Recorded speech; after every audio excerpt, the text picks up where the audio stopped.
The last I in contact with my mom was last year. My sister complained to me saying that my mom did not been treated quite well.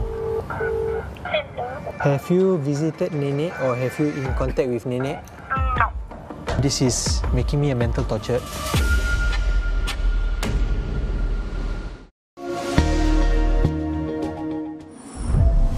A Japanese high-speed train can run at 320 kilometers per hour.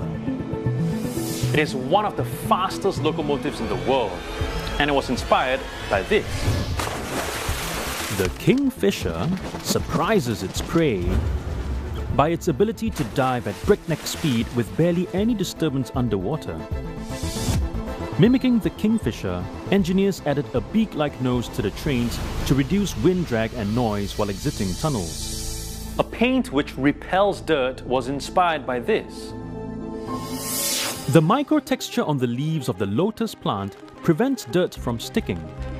Researchers added a similar surface to the lotusan paint to give it this self-cleaning effect. Through millions of years of evolution, nature has been constantly reinventing itself. With monumental challenges facing humanity today, could we look to nature for inspiration to overcome those challenges?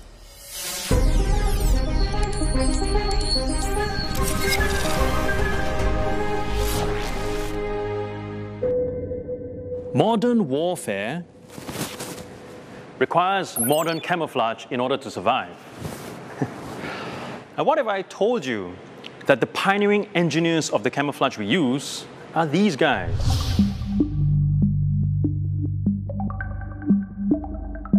Today, resident marine life guru Carl Tan from the Sea Aquarium is going to show me just how good these guys are at playing hide and seek. I want you to try to spot a very specific shark here. It's called the tasseled wobbegong. It looks like this. Tasseled wobbegong. Wait, that's a shark? Yes, this is a shark. It is designed for camouflage. From the picture, it looks like it has a lot of like moss or algae growing on it. Yeah, good. I'm trying to look at the rock. Okay, but it's confirmed here. You don't bluff me, No, right? it's confirmed here. It's a big one.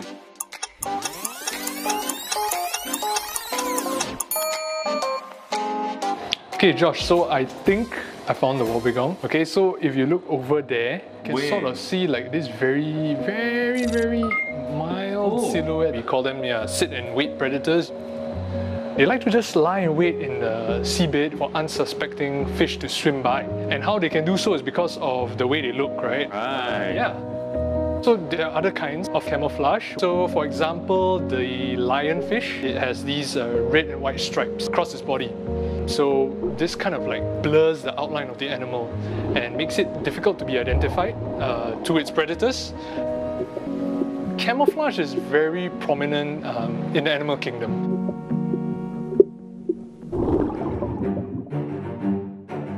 Artist Abbott Thayer and scientist Hugh Cott wrote books in the early 1900s about how animals camouflage. They identified strategies like disruptive coloration. Imagine a zebra without its distinctive stripes in plain sight amidst the wilderness. But with stripes, in the eyes of the zebra's main predators who are colorblind, they practically disappear. Armies learned from them. During the First World War, disruptive patterns were used to camouflage warships. Printed camouflage uniforms soon followed. And this is how we have the modern camouflage uniforms of today.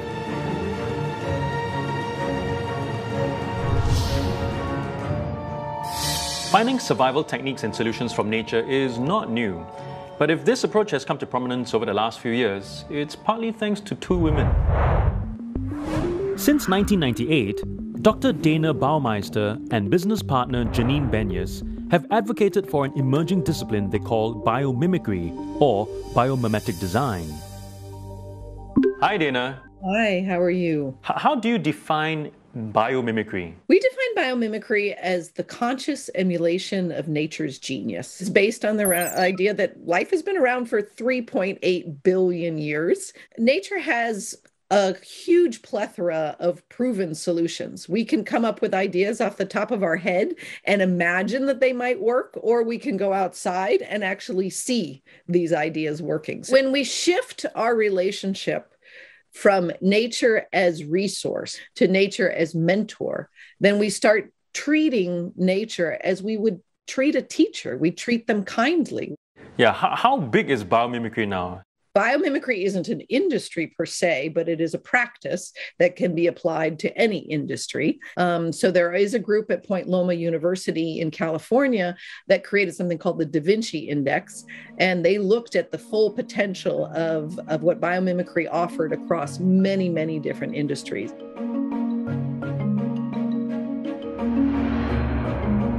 The Da Vinci Index measures biomimetic research by tracking the number of scholarly papers, patents, and grants. The latest update of the index in 2020 showed a 12-fold increase in the index since 2000.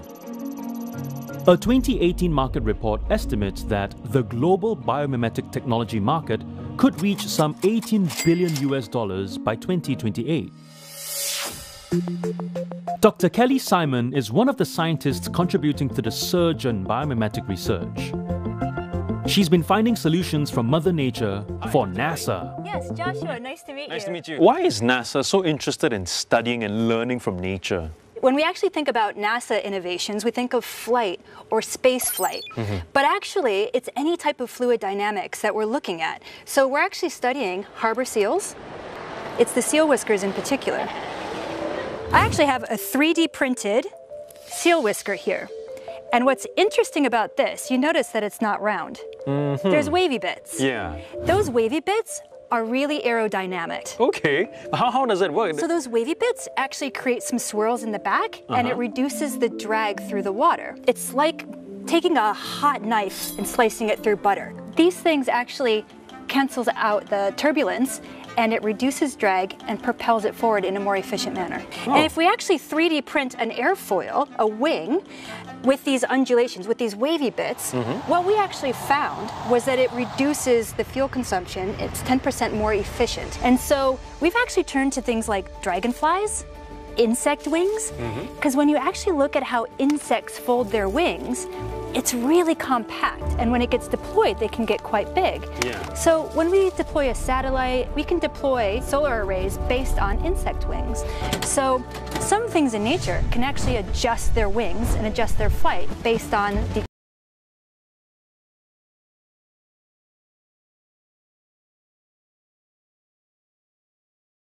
then we can actually adjust our flight mechanism. So for example, when we go up in a flight, it gets really cold, right?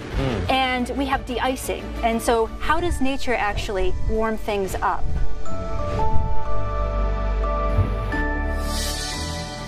Oh, it's a bit warm out here. You know how we rely on air conditioning so much to survive the heat in Singapore? And I wonder if there are any other things we can learn from nature to help us cool our buildings.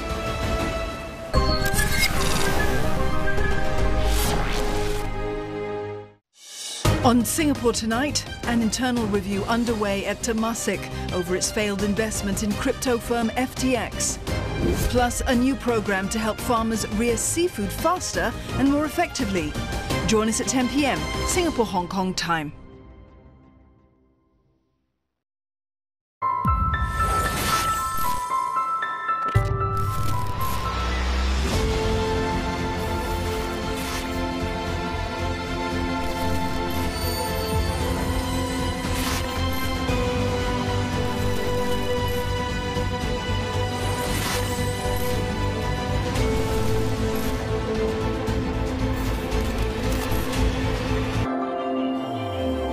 In the last 3 years, Future Makers by Standard Chartered has supported more than 650,000 talented young people from low-income communities, transforming lives by empowering them to learn, earn, and grow. Because where others see problems, we see potential. We're Standard Chartered, and we're here for good.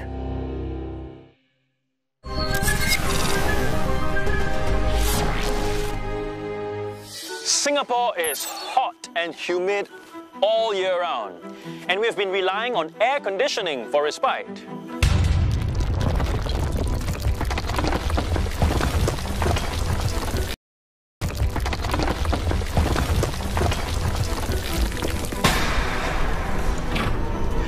So much so that we have more air conditioners per capita than any of our Southeast Asian neighbours.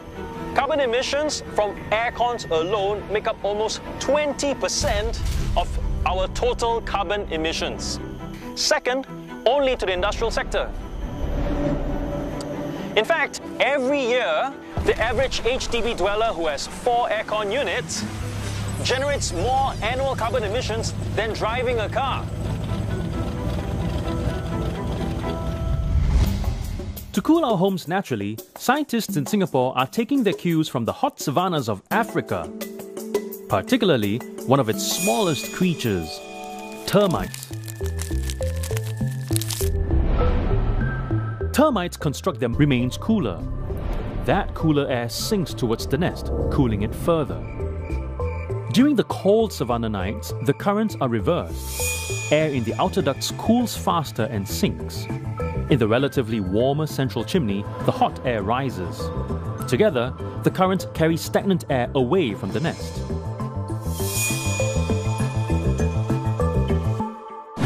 But Singapore doesn't have such wide temperature differences. This makes it more difficult to adopt strategies of termite mounds here. That's the challenge that Zheng Kai and his team are taking on, starting with this. Okay, Zheng Kai, can you please explain to me how can we apply the termite mound concept to Singapore's less extreme climate? In a typical building, it's probably like that. You have a thick slab that has no holes. So this is not very useful at carrying wind and removing heat. We are trying to mimic termite mounds. We intend to include them in the walls. There is a big hole here. This is the side that faces the outdoors. Okay. The wind actually flows in through this branching structure. So when you force a strong wind from a larger area to a smaller area, naturally the wind flows more quickly. The other principle that allows this wall to work is what we call the stack ventilation. Just imagine this side of the wall is facing the outdoors, and this side actually gets heated up by the sun. So this side of the wall is much hotter than the other side of the wall. So, when heat flows, it always flows from the hotter to the cooler side. Even if there is no natural wind, because of the difference in temperature, the branching structure actually induces wind flow through the branches as well. In the world of biomimetics, insects are not only the source for great architectural ideas. At this unassuming neighborhood of old shophouses in Singapore, our tiny friends are generating quite a bit of buzz on the cutting edge of material science. Prof, can you just tell me, what is this? We basically produce the honey, and this is the biodegradable bipollen. Because this is a cross-linked biopolymer, pollen is known as the diamond of the organic world. Very strong material. The diamond of the organic world. Exactly. Is there something tangible that we can see? In our case, we basically convert pollen to the microgel. From this microgel, we can also convert to piece of paper. This paper, we can erase it, and then we can reuse this paper multiple times. Wow. Yeah, I can actually show you with the simple water and ethanol. This is just regular drinking water. Okay. This is ethanol.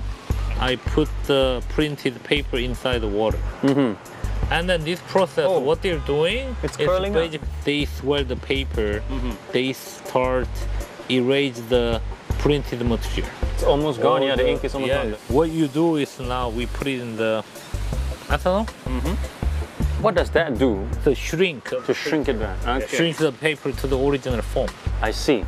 Then you dry out, reuse it, print out, reuse it. Right. So if I can have a coloring book for my daughters, they can color and we can wash it and let them use it again? Exactly. So because it's made from pollen, it's biodegradable. Yeah, it is. We can actually replace the plastic. It will take no longer than 5-10 years to actually commercializing this whole effort. Then Poland textbook, packaging material from Poland. Poland water bottle. 3D printing, Poland chair.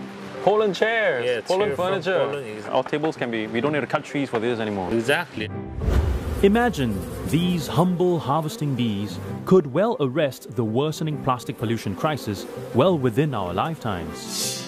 Not to be outdone, I hear that their pollinating cousins are also inspiring scientists with a way to neuter the environmental fallout from our addiction to fast fashion.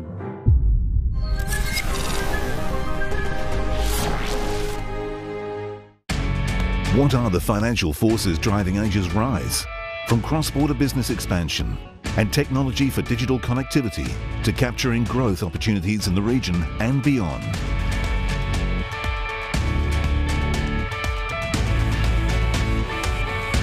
Understand the trends, innovations and corporate deals that are building Asia. Catch a new episode every fortnight on CNA and CNA.Asia. I'm breathless. I can barely get my head and shoulders through this. There's so much history below the surface. Here goes. It didn't get very far. I'm Peter Lee. Join me as I travel across South Korea and Japan. There it is, right on that top. Discovering the stories of 4 distinct nations and peoples. The legendary Joseon dynasty. It is so ambitious to build something like this. The mighty Tokugawa shogunate. This is just the warm-up, and I'm already exhausted. The vibrant Ryukyu kingdom and the descendants of the Ainu. I have something like this in my kitchen, so intruders beware. Hey! The Mark of Empire, Kingdoms of the East, starts 10th of December on CNA. An ancient martial art, full of tradition and legends. ที่เวทีดังๆที่คนเขาแบบมีความต่อยอดแล้วก็ไปเก่งที่อื่นได้หมด This is Muay Thai! As Thai boxing embarks on a new future, many more are joining the fight to the top. But at what price? CNA correspondent Muay Thai fighting for the future tonight at these times.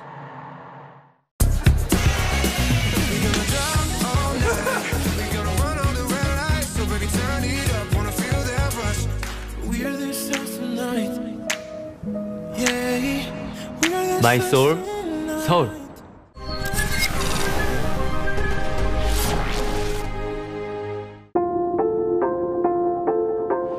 Have you ever stared closely at a butterfly wing?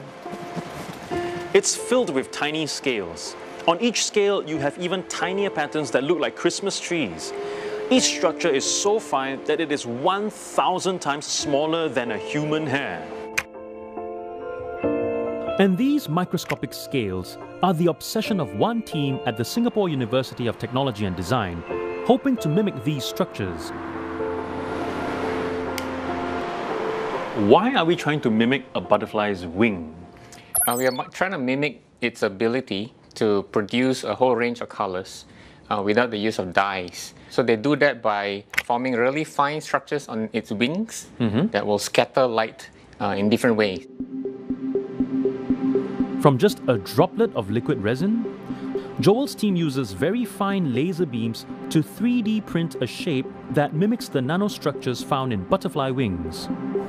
They spent 2 years learning how the height, diameter, and spacing of the nanostructures can be manipulated to create colors.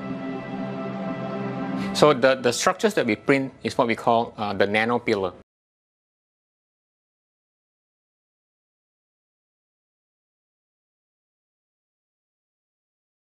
Right, but when you print it or manipulate it or create it, it's of a certain height, of a certain structure, then it becomes colorful. That's right. So a colorless material becomes colorful by virtue of its geometry. I never knew something could have color even though it was colorless. By achieving this whole range of colors of the color wheel, we can then pick and choose certain colors to produce an image. Images that are extremely small, that can be seen only under a microscope. Did you have an example of that right now? So I think you'll be happy because we have printed an image of you. Of me? Yes. Okay, I can't You wait. follow me to go take a look? Yes, please. Okay, what do we have? If you take a look at the sample over here, those tiny little things there. Oh. Yeah. Those are the prints. Those dots? Oh, that's awesome. Like such a small little speck, and you can print a very detailed picture of my headshot. Trying to get an idea of how big this print is. I mean, it's like just a dot on the glass plate over there. But like in comparison to like a strand of hair. Well, it looks like a huge black cable. So like one square is about the width of the hair. So what we see here, each square here consists of about 10,000 tiny little pillars. Apart from printing like my picture, like what else can we do with this technology? We can make things that are really too small for the eye to see. We are looking at things like anti-counterfeiting for product security and document security. As the use of this in producing very vibrant colors for cosmetics, fashion industry. The fashion industry is responsible for about 1/5 of the industrial water pollution due to the colorants that they use. So if we can replace the pigments and dyes in the fashion industry by the use of nanostructures that produce colors, then we could potentially reduce that detrimental effect on the environment. The biomimetic approach we've been exploring mimics aspects of nature, whether it's forms, functions, or systems. But there's another approach gaining ground, where scientists and engineers look at nature and biology more broadly for inspiration to inform design and processes. Good try, Josh. It's not so easy, right? Even for us humans. No! Why don't we let Yuna, my robot, show us how it's done? Sure. Professor Guillaume Satoretti has been tapping on bio-inspiration to build robots that can perform feats that traditionally humans still do better. And you're gonna do a nice balancing act. Until now, that is. So how did you program Yuna to be able to do that, to keep her body level? We drew inspiration from animals and nature. The locomotive system is based on a thing called a central pattern generator. It's a group of neurons that is usually located in your spine, and it's able to create repetitive outputs that you need for breathing, chewing, or locomoting, without high-level input from the brain. So in this case, we were trying to engineer a system that replicates an ability that natural creatures and go beyond what nature can do. Why is it so important to have a robot to be able to do that? So legged robots in particular have the ability to locomote over a wide variety of terrain. The way you want to use the robots is to be able to deploy them in areas that are dangerous for humans to go to, like Fukushima disaster, because they can survive this level of radiation that would surely kill or lead to the death of humans. Soon, autonomous robots may be able to protect us from dangerous jobs, like docking ships during a storm, or mining deep into the earth. And if anything, the recent pandemic has taught us just how frail humankind is. At least when compared to these cave dwellers. Bats live in incredibly dirty environments and carry 100 times more pathogens than humans. Yet they don't develop disease. And that's because their immune system has evolved to cope with viruses. And they live for incredibly long lives. A mouse lives for about 3 years. But a bat that weighs about the same lives for about 40 years. Professor Wang Linfa thinks that we can take inspiration from bats to learn how they live with viruses in their bodies that are otherwise deadly to humans. Right, Prof, how do bats do it? It's 65 million years of evolution, They don't kill the pathogen, but they adjust their system to say, let's peacefully co-live. For humans, many of the disease is caused by our overreaction of immune system. The very important defense mechanism called inflammation. It's required for defense, but also is the root of all diseases because when the inflammation is out of control. Right, it's like a double-edged sword. That's it. The last 8 years of research, we found that bats have a special mechanism to control the inflammation to the right level. Wow. Yeah. They have an app for that, is it? They just adjust the inflammation. Yeah, that's app are very expensive. 65 million years of a process to build that app, right? So to learn from bats, basically, you try to find the molecules which does the job, but that molecule cannot be directly used in human. So we now have successfully modified this and synthesized it in a form that we know now it works in human cells. So if we can make it into a drug or medicine, we will be in a much better position to deal with the next pandemic. What are the applications of this? Our aging process, the cancer process also involve immunity. What we're working towards is a generic application that can apply to infectious disease, apply to heart disease, apply to aging, cancer, Wow. From butterflies to bats, termites to seals, we've learned how real-world solutions are being inspired by nature. With the pressing challenges facing humanity today, now more than ever, we need to invest time and resources into natural solutions that are proven, solutions that are kinder to the world we live in. And that's why it matters.